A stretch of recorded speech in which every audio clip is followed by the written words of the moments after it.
Hi dears, കഴിഞ്ഞ ഒരു വീഡിയോയിൽ നമ്മൾ ഇംഗ്ലീഷ് തുടക്കക്കാരായ ആളുകൾക്ക് പഠിച്ചെടുക്കാൻ പറ്റുന്ന കുറച്ച് സ്റ്റെപ്പുകൾ, ടിപ്സ് ആണ് നമ്മൾ പറഞ്ഞിരുന്നത്. അപ്പോൾ അതിൻ്റെ ഒരു തുടർച്ച എന്നോണം ഒരു 5 പുതിയ ടിപ്സ് കൂടെയാണ് നമ്മൾ പറയുന്നത്. എങ്ങനെ പഠിക്കുക എന്നതിനെ കുറിച്ച് വളരെ ലളിതമായ, ഈസിയായ, യൂസ്ഫുൾ ആയ 5 ടിപ്സ് ആണ് നമ്മൾ പറയുന്നത്. അപ്പോൾ നമ്മൾ ഇന്നത്തെ വീഡിയോ ഉദ്ദേശിക്കുന്നത് ഒരു A1 A2 level പഠിതാക്കളാണ്. A1 A2 എന്ന് പറയുമ്പോൾ ബേസിക് ആയ കാര്യങ്ങൾ സംസാരിച്ച് പഠിച്ചു തുടങ്ങുന്ന ആളുകൾക്ക് വേണ്ടിയിട്ടാണ് പറയുന്നത്.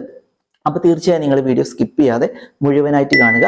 കഴിഞ്ഞ വീഡിയോ കാണാത്ത ആളുകളുടെ തീർച്ചയായും അതും കൂടെ നിങ്ങൾ ഇതിൻ്റെ കൂടെ കാണുക. അതിൻ്റെ ലിങ്ക് ഞാൻ ഡിസ്ക്രിപ്ഷൻ ബോക്സിലോ അല്ലെങ്കിൽ ഐ ബട്ടണിലോ ഇടാം. ഓക്കെ, അപ്പോൾ സമയം കളയാതെ നമുക്ക് വീഡിയോയിലേക്ക് പോവാം.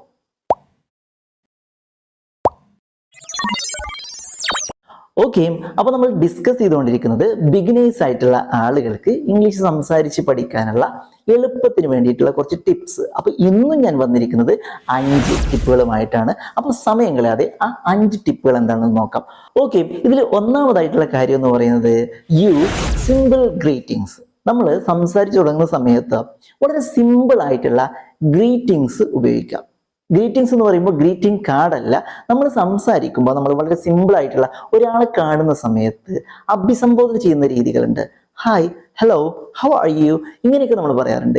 ഇതൊക്കെയാണ് സിമ്പിൾ ആയിട്ടുള്ള ഗ്രീറ്റിംഗ്സ് എന്ന് പറയുന്നത്. നമ്മൾ സാധാരണ യൂസ് ചെയ്യുന്ന കാര്യങ്ങളാണ്. അപ്പോൾ നമ്മൾ ആദ്യമായിട്ട് പഠിച്ചു തുടങ്ങുന്ന സമയത്ത് തന്നെ വലിയ വലിയ കാര്യങ്ങളൊന്നും പറയാൻ ശ്രമിക്കാതെ വളരെ ലളിതമായിട്ടുള്ള സിമ്പിൾ ആയിട്ടുള്ള ഗ്രീറ്റിംഗ്സുകൾ കൊണ്ട്, അഭിസംബോധനകൾ കൊണ്ട് പഠിച്ചു തുടങ്ങുക. Okay, hi, hello, how are you, how is it going, how are you doing, what about you, ഇങ്ങനെയുള്ള കാര്യങ്ങളൊക്കെ പഠിച്ചു തുടങ്ങുക ആദ്യം തന്നെ. അല്ലാതെ വലിയ വലിയ കാര്യങ്ങളല്ല ആദ്യം പഠിക്കേണ്ടത്. അപ്പോൾ യൂസ് സിമ്പിൾ ഗ്രീറ്റിംഗ്സ് എന്നാണ് ഒന്നാമത്തെ ടിപ്പ് എന്ന് പറയുന്നത്.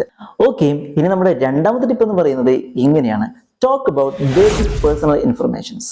Talk about basic personal information. Personal informations എന്ന് പറഞ്ഞാൽ നമ്മുടെ വ്യക്തിപരമായ കാര്യങ്ങൾ. അതിൽ നമ്മുടെ ജോബിനെ കുറിച്ച് പറയാം, നമ്മുടെ ഇഷ്ടങ്ങളെ കുറിച്ച് പറയാം, അതുപോലെ തന്നെ നമ്മുടെ പേഴ്സണൽ ആയിട്ടുള്ള കാര്യങ്ങൾ, അതായത് നമ്മുടെ ഹൈറ്റ്, വെയിറ്റ്, നമ്മുടെ കളറ്, മുടിയുടെ നിറം, കോംപ്ലക്ഷൻ, ഇങ്ങനെയുള്ള കാര്യങ്ങളൊക്കെയാണ് പേഴ്സണൽ ഇൻഫർമേഷൻ എന്ന് പറയുന്നത്. അപ്പോൾ നിങ്ങൾ വിചാരിക്കും ഇതൊക്കെയാണോ പേഴ്സണൽ ഇൻഫർമേഷൻ എന്ന് പറയുന്നത്? നമ്മൾ ബേസിക് ആയ കാര്യങ്ങളാണ് പഠിച്ചു തുടങ്ങുന്ന ആളുകൾക്ക് വേണ്ടിയിട്ടുള്ള കാര്യങ്ങൾ എന്ന് പറയുന്നത്. അപ്പോൾ നമ്മൾ ആദ്യം തന്നെ വലിയ വലിയ കാര്യങ്ങളും നമ്മുടെ ചരിത്രവും ഭൂമിശാസ്ത്രവും ഒക്കെ പഠിച്ച് പറയാനല്ല നമ്മൾ ചെയ്യേണ്ടത്. നമ്മൾ ആദ്യം ഇത്തരത്തിലുള്ള സിമ്പിൾ ആയിട്ടുള്ള ബേസിക് ഇൻഫർമേഷൻസ് നമ്മൾ പറയാൻ വേണ്ടി ശ്രമിക്കുക. അപ്പോൾ ഒരാൾ ചോദിച്ചു കഴിഞ്ഞാൽ, ഫോണിലൂടെ ഒരാൾ സംസാരിക്കുന്ന സമയത്ത് അദ്ദേഹം ചോദിച്ചു കഴിഞ്ഞാൽ നമ്മുടെ നിറം ഏത് രീതിയിലുള്ളതാണ്, ഡാർക്ക് ആണോ, ബ്രൗൺ ആണോ, മിഡ് ആണോ, വൈറ്റ് ആണോ, യെല്ലോയിഷ് ആണോ, ഇത് പറയാനറിയാം. അതുപോലെ തന്നെ നമ്മുടെ ഹൈറ്റ് എങ്ങനെയാ, 171 സെന്റിമീറ്റർ എന്നൊക്കെ പറഞ്ഞു കൊടുക്കാൻ നമുക്കറിയാം. നമ്മുടെ അതുപോലെ തന്നെ നമ്മുടെ കണ്ണിൻ്റെ പിന്നെ നിറം എന്ന് പറയുന്നത്, പ്യൂപ്പിൾസിൻ്റെ നിറം എന്ന് പറയുന്നത്, നമ്മുടെ മുടിയുടെ നിറം എന്ന് പറയുന്നത്, അതുപോലെ തന്നെ നമ്മുടെ ഫാറ്റി ആണോ, സ്കിന്നി ആണോ, അത് സ്കെൽറ്റ് ആണോ, ഇങ്ങനെയുള്ള കാര്യങ്ങളൊക്കെ നമുക്ക് നമ്മുടെ ശരീരത്തെക്കുറിച്ചൊക്കെ പറയാനറിയാം. അതുപോലെ തന്നെ നമ്മുടെ ജോബ് എന്താണ്, എവിടെയാണ് നമ്മൾ, വെയർ അബൌട്ട്, നമ്മൾ എവിടെയാണ് ജോലി ചെയ്യുന്നത്, എവിടെ നിന്നാണ് വരുന്നത്, വീട് എവിടെയാണ്, ഇങ്ങനെയുള്ള കാര്യങ്ങളാണ് ബേസിക് പേഴ്സണൽ ഇൻഫർമേഷൻ എന്ന് പറയുന്നത്. അപ്പം അത് പറയാനാണ് നമ്മൾ ആദ്യം പഠിക്കേണ്ടത്. ആരെങ്കിലും ചോദിച്ചു കഴിഞ്ഞാൽ ഇതുപോലും ഇംഗ്ലീഷിൽ നിനക്ക് പറയാൻ അറിയില്ലേടാ എന്ന് ചോദിച്ചു കഴിഞ്ഞാൽ തിരിച്ചും മറുപടി പറയാൻ നമുക്ക് ഉണ്ടാവണം. അപ്പം ഇതാണ് രണ്ടാമത്തെ കാര്യം എന്ന് പറയുന്നത്. ഇനി നമ്മുടെ മൂന്നാമത്തെ ടിപ്പ് എന്ന് പറയുന്നത് ഇങ്ങനെയാണ്. Explain family informations. Personal information കഴിഞ്ഞു, ഇനി നമ്മുടെ ഫാമിലി ഇൻഫർമേഷൻസ് കൊടുക്കാൻ പറ്റുക. ഒരാൾ ചോദിച്ചു കഴിഞ്ഞാൽ നമ്മുടെ അച്ഛൻ എന്ത് ചെയ്യുന്നു, അമ്മ എന്ത് ചെയ്യുന്നു, അവരുടെ വെയർ അബൌട്ട്സ്, അവർ ജോലി ചെയ്യുന്നവരാണോ ചെയ്യാത്തവരാണോ, വീട്ടിലിരിക്കുന്നവരാണോ, brothers and sisters, nephew, niece, അതുപോലെ തന്നെ ബ്രദർ ഇല്ലോ, ഫാദർ ഇല്ലോ, ഇങ്ങനെയുള്ള ആളുകളെ കുറിച്ചൊക്കെ നമുക്ക് പറഞ്ഞു കൊടുക്കാൻ, മറ്റൊരാൾക്ക് പറഞ്ഞു കൊടുക്കാൻ വേണ്ടിയിട്ട് അതിനെക്കുറിച്ചൊക്കെ എങ്ങനെയാണ് പറയാന്നുള്ളത് പഠിച്ചു വെക്കുക. അവരുടെ ജോലി, താമസം, കൂടെയാണോ, നമ്മുടെ താഴെയാണോ, അപ്പൊ നമ്മുടെ മൂത്ത ചേട്ടൻ എന്താ പറയാ, ഇളയ സഹോദരൻ എങ്ങനെയാ പറയാ, നമ്മുടെ സഹോദരിയുടെ ഭർത്താവിന് എന്താ പറയാ, അതുപോലെ തന്നെ നമ്മുടെ ഭാര്യയുടെ സഹോദരൻ എങ്ങനെയാ പറയാ, ഇങ്ങനെ അത്തരത്തിലുള്ള പേരുകളും റിലേഷൻഷിപ്പ് നെയിംസും അതുപോലെ തന്നെ ഫാമിലി ഇൻഫർമേഷൻസ് ഒക്കെ മറ്റുള്ളവർക്ക് പറഞ്ഞു കൊടുക്കാൻ വേണ്ടിയിട്ട് നമുക്ക് കഴിയണം. അതൊക്കെ ചെറിയ ചെറിയ കാര്യങ്ങളാണ്. തുടക്കക്കാരെ അതൊക്കെ പഠിച്ചിരിക്കണം. അപ്പോൾ രണ്ടാമത്തെ കാര്യം നമ്മൾ പറഞ്ഞത് പേഴ്സണൽ ഡീറ്റെയിൽസ് പറഞ്ഞു കൊടുക്കാനാണ്. മൂന്നാമത്തെ ടിപ്പായിട്ട് നമ്മൾ പറഞ്ഞത് ഫാമിലി ഇൻഫർമേഷൻസ് മറ്റുള്ളവർക്ക് പറഞ്ഞു കൊടുക്കാൻ വേണ്ടി പഠിക്കുക. ഇനി നാലാമത് വളരെ ഇമ്പോർട്ടൻ്റ് ആയിട്ടുള്ള ഒരു ടിപ്പാണ് express survival or travel needs. Express survival or travel needs. നമുക്ക് സർവൈവ് ചെയ്യാനുള്ള ട്രാവൽ ചെയ്യാനുള്ള ആവശ്യത്തിനുള്ള വാക്കുകളും സെന്റൻസുകളും കാര്യങ്ങളൊക്കെ ഉണ്ട്. ഇത്തരത്തിലുള്ള കാര്യങ്ങൾ പറയാൻ വേണ്ടി പഠിക്കും. വളരെ ഇമ്പോർട്ടൻ്റ് ആണ്. ഇപ്പൊ നമ്മൾ വിദേശത്ത് പോവുകയാണെങ്കിൽ, മറ്റൊരു സ്റ്റേറ്റിൽ പോവുകയാണെങ്കിൽ നമ്മുടെ ബേസിക്കായ കാര്യങ്ങൾ, ആഹാരം, പാർപ്പിടം, റൂം, വസ്ത്രം, അതുപോലെ തന്നെ പല കാര്യങ്ങളും ഉണ്ട്.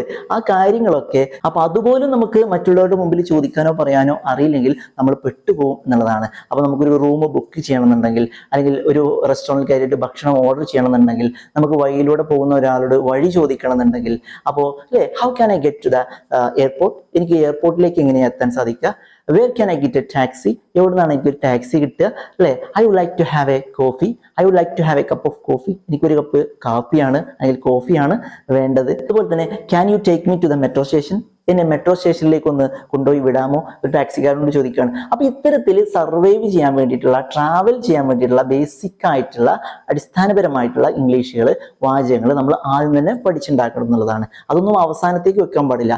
അതാണ് വളരെ ബേസിക് ആയിട്ടുള്ള കാര്യങ്ങൾ. അതൊക്കെ ആദ്യം തന്നെ നമ്മൾ പഠിച്ചെടുക്കുക. അപ്പോൾ എന്ത് ചെയ്യാം, express, survival and travel needs. ഇതാണ് 4ാമത്തെ പോയിന്റ്. ഓക്കെ, ഇനി നമ്മുടെ അവസാനത്തെ 5ാമത്തെ പോയിന്റ് എന്ന് പറയുന്നത് ഇങ്ങനെയാണ്: start with very basic conversation. വളരെ ചെറിയ രീതിയിലുള്ള, തുടക്കക്കാർ സംസാരിക്കുന്ന രീതിയിലുള്ള വളരെ ലളിതമായ കാര്യങ്ങൾ കൊണ്ടുള്ള സംഭാഷണങ്ങൾ നമ്മൾ ചെയ്യുക എന്നുള്ളതാണ്. അല്ലെങ്കിൽ സംഭാഷണങ്ങൾ സംസാരിക്കുക. അതായത് വളരെ വലിയ വലിയ കാര്യങ്ങളോ ഭയങ്കര അഡ്വാൻസ്ഡ് ആയിട്ടുള്ള കാര്യങ്ങളോ ഒന്നല്ല നമ്മൾ സംസാരിക്കേണ്ടത്. വളരെ ലളിതമായ കാര്യങ്ങൾ, കുശലം പറയുന്ന രീതിയിലുള്ള കാര്യങ്ങൾ, സുഖമാണോ എന്ന് ചോദിക്കുക, എവിടെയായിരുന്നു എന്ന് ചോദിക്കുക, ഭക്ഷണം കഴിച്ചോ എന്ന് ചോദിക്കുക. അങ്ങനെ ചെറിയ ചെറിയ കാര്യങ്ങൾ, വന്ന വഴിക്ക് സംഭവിച്ച കാര്യങ്ങളെ കുറിച്ച് പറയുന്ന രീതിയിൽ, കാലാവസ്ഥയെ കുറിച്ച് പറയുന്ന രീതിയിൽ. അപ്പൊ ഇങ്ങനത്തെ ചെറിയ ചെറിയ കാര്യങ്ങൾ, വിശേഷങ്ങളൊക്കെ ചോദിക്കുന്ന രീതിയിലുള്ള ലളിതമായ കാര്യങ്ങളാണ് ബേസിക് കോൺവെർസേഷൻ എന്ന് പറയുന്നത്. അപ്പൊ നിങ്ങൾ മെസ്സേജ് അയക്കുകയാണെങ്കിൽ, വോയിസ് ആയിട്ട് മെസ്സേജ് അയക്കുകയാണെങ്കിൽ, കോൾ ചെയ്യുകയാണെങ്കിൽ, നേരിട്ട് കാണുകയാണെങ്കിൽ, ഇംഗ്ലീഷിൽ സംസാരിക്കാൻ അവസരം കിട്ടുന്ന സമയത്ത് തുടക്കക്കാരാണെങ്കിൽ നിങ്ങൾ ചെയ്യേണ്ടത് start with very basic conversation. വളരെ അടിസ്ഥാനപരമായ, സാധാരണ ആളുകൾ കാണുമ്പോൾ അങ്ങോട്ടും ഇങ്ങോട്ടൊക്കെ സംസാരിക്കുന്ന രീതിയിലുള്ള കാര്യങ്ങൾ സംസാരിച്ചു തുടങ്ങുക. അതിലൂടെ നമ്മൾ തുടങ്ങിയിട്ട് വേണം നമ്മൾ ഡെവലപ്പ് ചെയ്ത്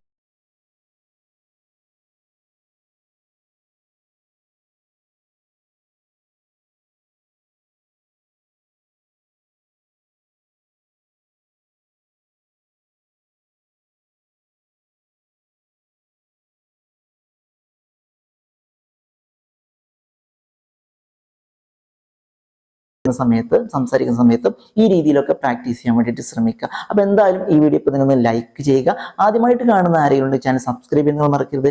മറ്റൊരു യൂസ്ഫുൾ ആയ വീഡിയോയുമായി നമുക്ക് വീണ്ടും കാണാം.